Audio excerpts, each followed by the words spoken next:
What is going on, guys, and welcome back to the channel today for some Assetto Corsa and for something seriously exciting. A look at this, the Ferrari F2004. Now, I know I'm a little late to the party, but I'm excited to be showing you what I think would have to be the best car ever released for Assetto Corsa.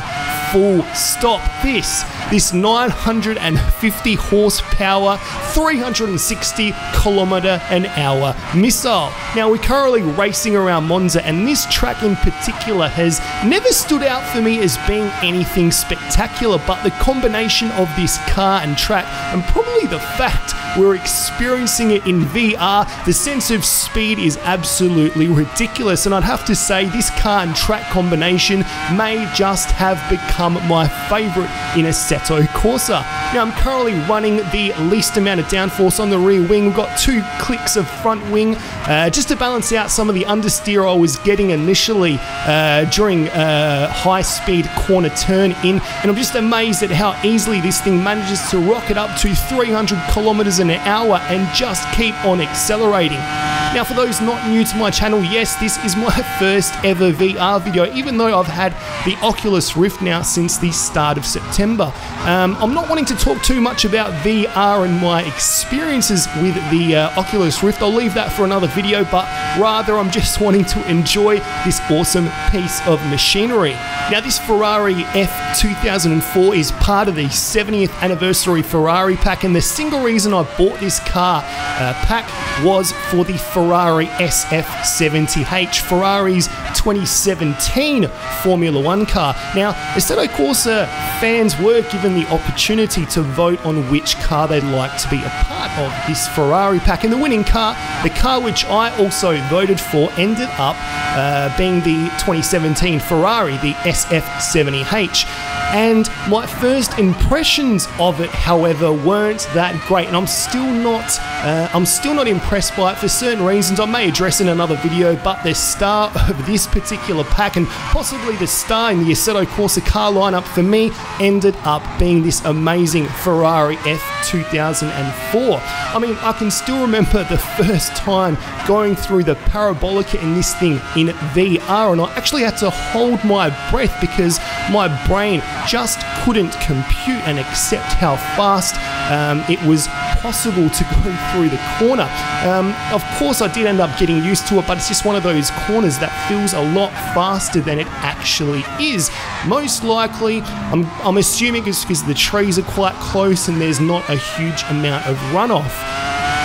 Now, if you're not familiar with what this car looks like, we can simply step out of the vehicle and have a look around. Got the wheels, side pods, wing. I mean, I reckon it's a really well detailed model. Anyway, let's jump over to Spa again, still in this 950 horsepower missile, and you'd think that something weighing 600 kilos with that amount of power, it would be hard to drive, and I'm just going to say that this may be one of the easiest and the hardest cars to drive well in Assetto Corsa. Now, if you're new to Formula 1 or generally shy away from Formula 1 cars because they're a bit too quick, or maybe you're new to racing and think that Formula 1 is a bit too advanced, try this car, because if it doesn't impress you, I'm sorry to say there's something wrong with you. Now, what I think makes this car so easy to drive, especially if you generally shy away from Formula 1 cars, is its traction control system. Now, running the traction control on its default setting of 4, the car feels super planted, wheel spin's kept under total control, there's 0 wheel spin under any form of acceleration, even accelerating through or out of corners. The traction control kicks in and the car just feels totally planted and in control. Now, as you come to grips with the handling of the car, you can slowly decrease the traction control level and most likely just watch your lap times come plummeting down. And it only took me a few laps of driving this thing to realize how obtrusive the traction control is and how it really slows the car down. Now, on the positive side of things, the traction control does help new players to acclimatise to the speed of F1 and just come to grips with it a lot easier.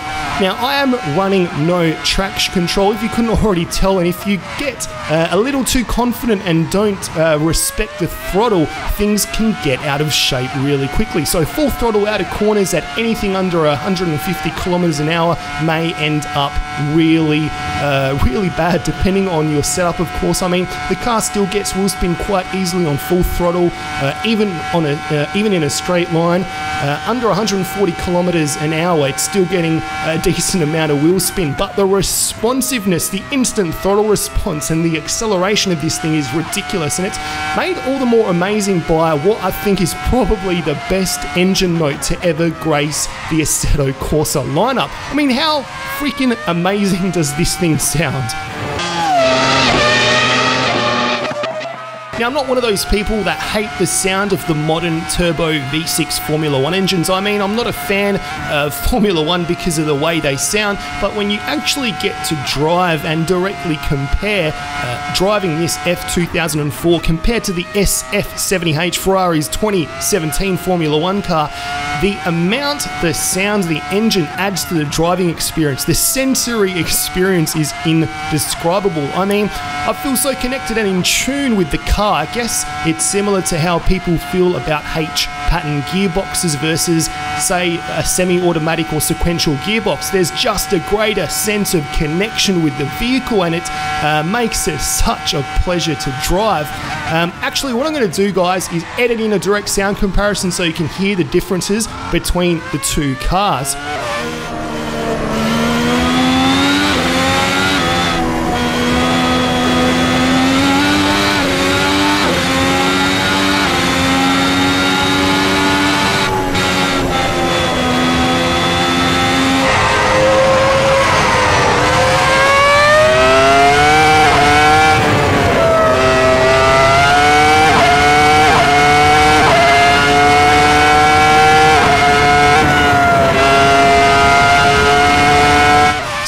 What you guys think of the sound, because I guess from a spectator or viewer's point of view, it's not too much of a big deal. I mean, the F2004 still sounds better in my opinion, but the sound makes it such a more engaging and connected car to drive and experience. Now, compared to the minimal downforce setup used in Monza, we're running significantly more downforce around here, and it seems to have dropped the top speed by over 30 kilometers an hour, but the car feels significantly more glued to the track, and as a result doesn't hit that mind-blowing 360 kilometer an hour plus top speed we were getting on Monza's main straight.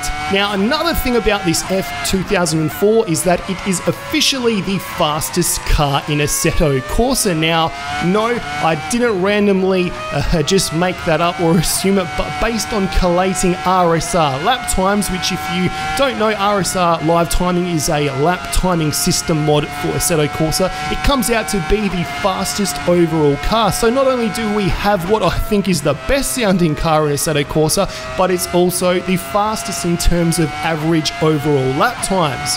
So anyway, my best lap time, as you can see, was a slightly messy 1:44. I haven't had too much practice in VR around this particular track, and with more practice and setup tweaks, I can easily see another second or two taken off that time. But if you're a pro around this track, let me know what your time is. Even if you're not, let me know what your best time is, because there's just something rewarding about driving this car and track combination together.